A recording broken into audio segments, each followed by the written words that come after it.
As an illustrator, were there any books you referenced about to see how they approach illustrating food? Books? Not really. I mean, I would pester Tony with emails upon emails, and yeah, he would tear himself away from platypus bladder long enough to drop me a few lines. But no, Google's my friend. You know, I just run everything by Tony just in case. I prefer you to videotape a lot of times. It's like, well, I remember Osaka. I ate that. There's a good shot of that in the show. Could you track that down? So a lot of it, I think, is photos and video. Yes, ma'am. From the themes of food, eating as entertainment, and on the other side, doing it correctly, I was wondering if you had any thoughts on the current fad of bone lunging, which is doing a shot of usually sherry through an emptied out marrow bone. I'm all for sucking liquor out of bones in principle. Well, good. I'm for it.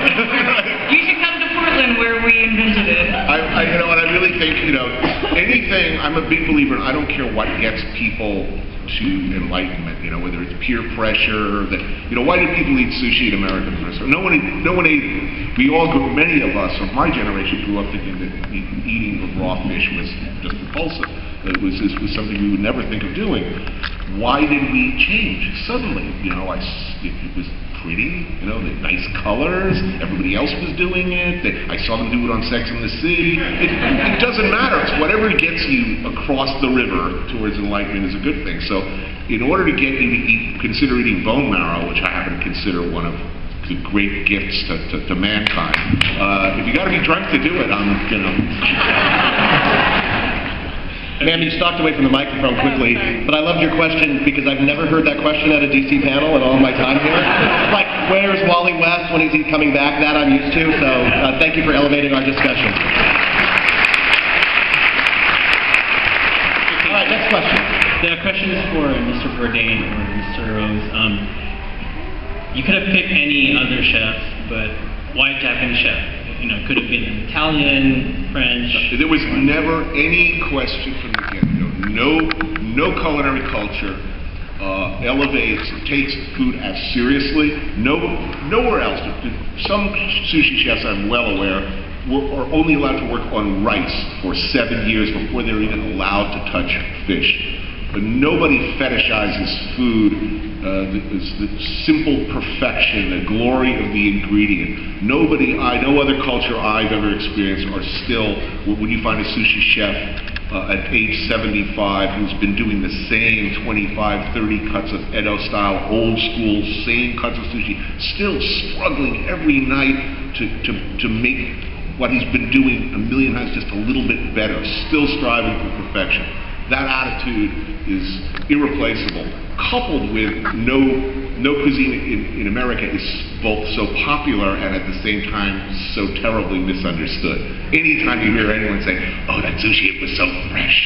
The fish was so fresh. They completely missed the point already. The best sushi is not the freshest sushi.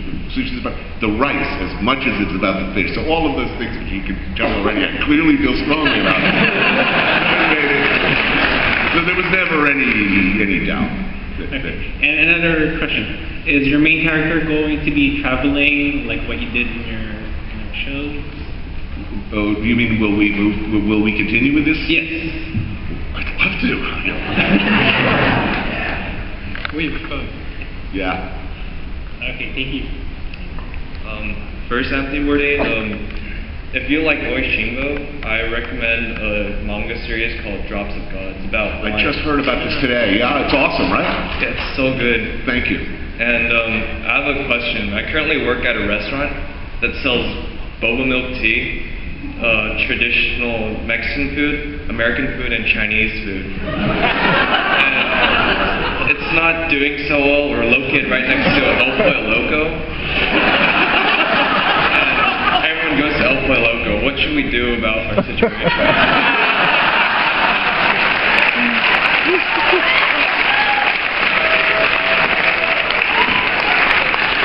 Listen, you know,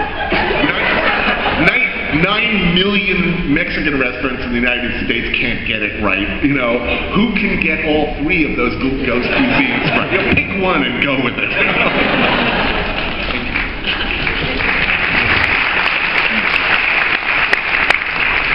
Yes, ma'am.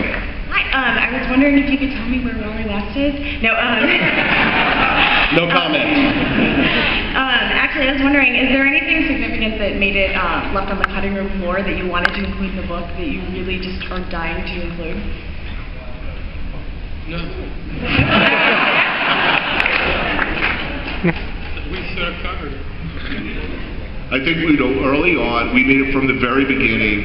It was, okay, the food's got to be right, and when people bleed in this book, I want serious spraying action. I was very much thinking of Lone Wolf and Cub, Shogun Assassin. You know, there's a particular genre of Japanese film where people just don't bleed; they explode like meat-filled pinatas. You know. So we wanted some serious, I don't know if this is a word, spurtage. But we got that. So that was really, yeah, Vertigo gave us everything we wanted. And more. Yes, sir. Hi, my question is really just about your show and like what and future plans. I was wondering if you ever have, if there's any plans at all about going to the Philippines again or another part of the Philippines. I Yes. understand there are. Because I understand you mostly visited the zone. Yeah, what is it? There's like 7,000 islands in the Philippines.